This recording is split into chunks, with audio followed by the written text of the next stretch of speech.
Alright, what's up guys?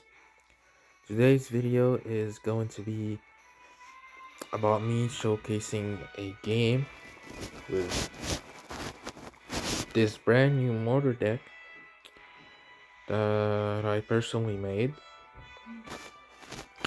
Now, I thought that this deck, the one with the magic archer, was, good enough. I thought that it was the perfect deck. My goal was trying to create the perfect mortar deck where it has no counters. But the problem with this deck is that this deck gets hard countered by my opponent if he has Fireball. So if your opponent has Fireball, this deck gets absolutely hard countered. You can't do anything. And that's because you have no other way of dealing DPS other than the Magic Archer and the guards. And so when your opponent has like Fireball with RG, you literally can't do anything. Like, you pretty much just lost the game. Because if you try to go guards on the evil RG, they're not gonna do anything. Then if you try to go magic archer on the RG, you're just gonna fireball. So yeah, this deck absolutely gets hard countered by uh, RG decks with fireball. So therefore, we failed the mission of trying to make the perfect mortar deck. But however, I have good news because I have just made a new deck with triple one elixir cards, triple cycle cards, right? So this deck is obviously going to be super fast cycle. Despite it being 2.9, I have three one elixir cards that can be cycled very fast. So this deck is very fast cycle. We got the rocket, so that way, if my mortar can't get a connection on the tower, we always have the rocket. We can always rocket cycle if we want it, if we want to. And then we got the hero musketeer here. I just figured out that the hero musketeer is pretty broken right now, and it goes pretty well in mortar. But yeah, and then we got the evil Valk here because it's one of the best evos right now. I tried to use the evo knight, but the evil Valk is just way better, so just like a better alternative.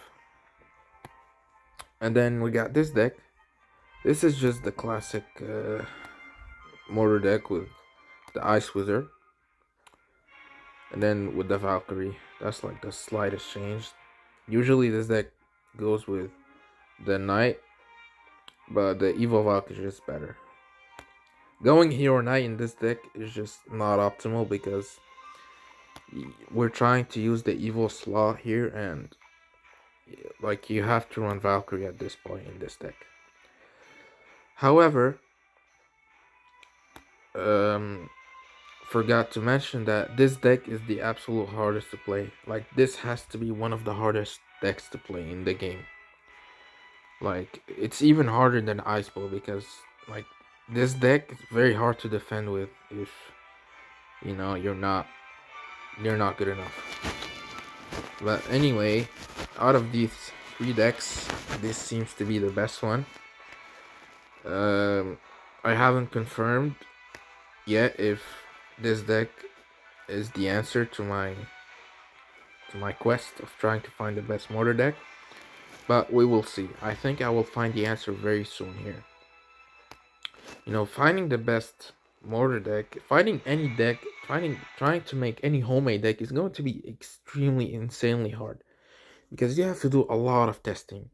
So what I'm doing here is just I'm testing my decks with trying to play the classic challenge, right? Because the classic challenge, you can just, the cards are always going to be at level 11, and then you get to use any card you want with every evil. So yeah, that's why. Anyway, let's get straight to the point. So I just wanted to show you guys a single game with this deck. It was a very crazy, intense game. Probably one of the most intense games of my life, honestly. But anyway, that was the game. This guy was also playing a mortar deck, but he was playing more of a meta one, right? He was playing kind of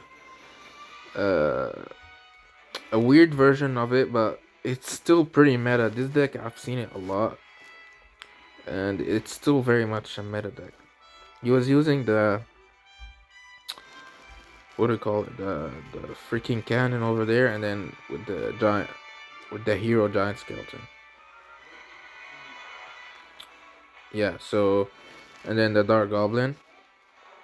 So yeah, this, it's basically a bait, mortar bait deck with not that much of a bait.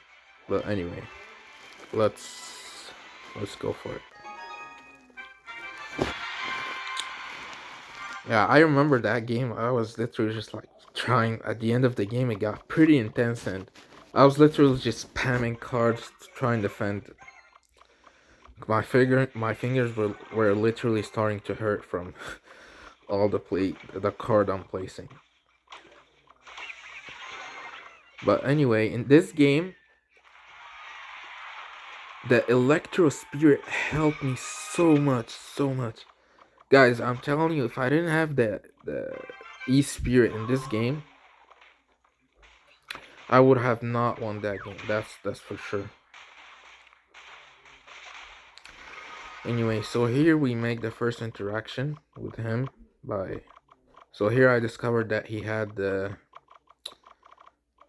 cannon, the walk. I forgot what's the name of that card. Freaking um, whatever. It's like the cannon that walks. Anyway. So boom, here we go for the E Spirit to counter his um skeleton barrel.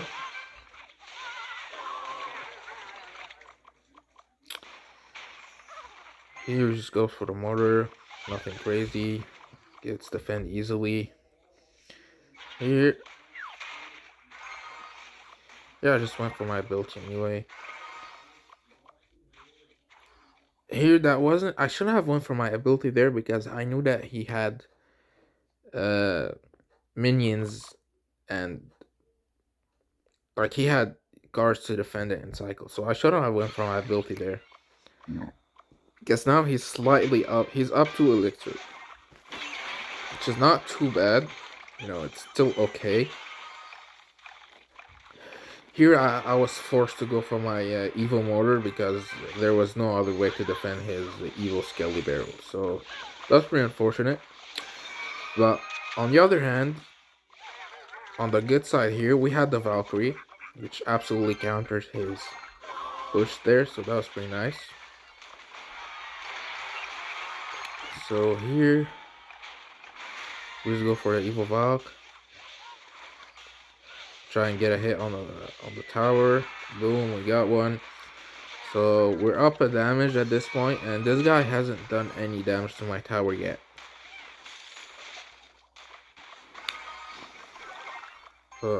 He keeps spamming the scaly barrel, which is so annoying.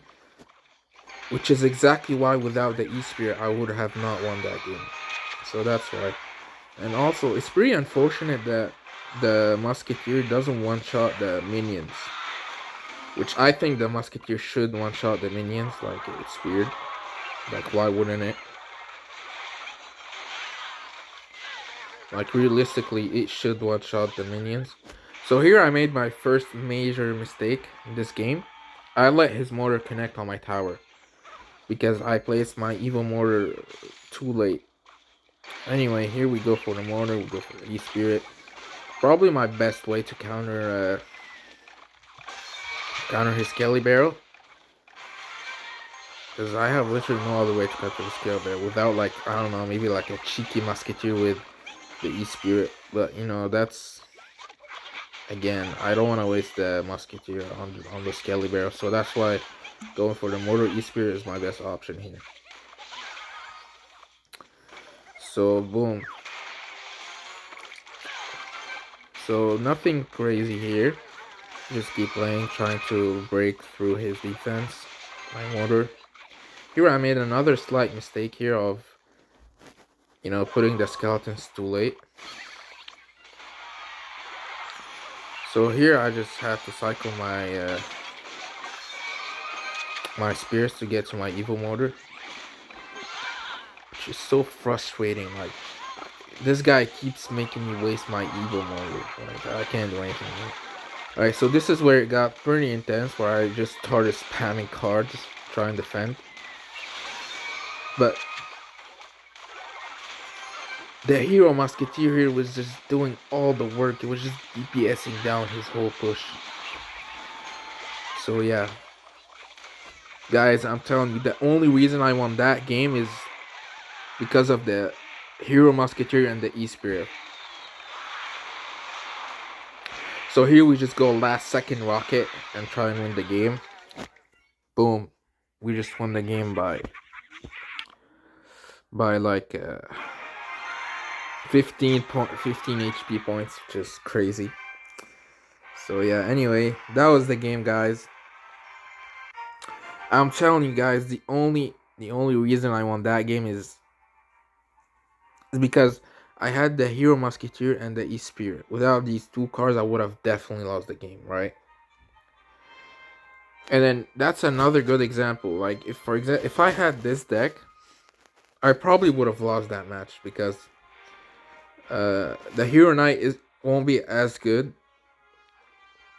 Like, it doesn't have as much health as a Valkyrie and doesn't even splash. So his his giant no, not the giant scale. What is it called? The skeleton king. So his skeleton king would have gotten a lot more value if I was playing this deck, because I don't have the Valkyrie to like splash his skeletons. So yeah, that's why. Anyway, thanks for watching, guys. That was an amazing game. I will keep trying to find a better deck than this if I could. But so far, this is looking like it's the deck. This is looking like it's the deal. So yeah, this deck is really fun to play because you get the three spirit, the double spirits and the skeletons. So you know that the cycle is going to be crazy. It's going to be crazy fast. And then the other fun thing that I like about this deck is the rocket. Like, if your mortar can't get any hits on the tower, you can just rocket cycle. Now, what I'm afraid about is that I'm not sure how I'm gonna play against the graveyard deck. Like, I can only imagine having the evil Valk on the graveyard. Like, I have no idea how I'm gonna defend the freaking graveyard push. So yeah, let's see. I'm gonna see after if I run into a graveyard player. Anyway, thanks for watching, guys. Have a good rest of your day, and please don't forget to subscribe. See you next time.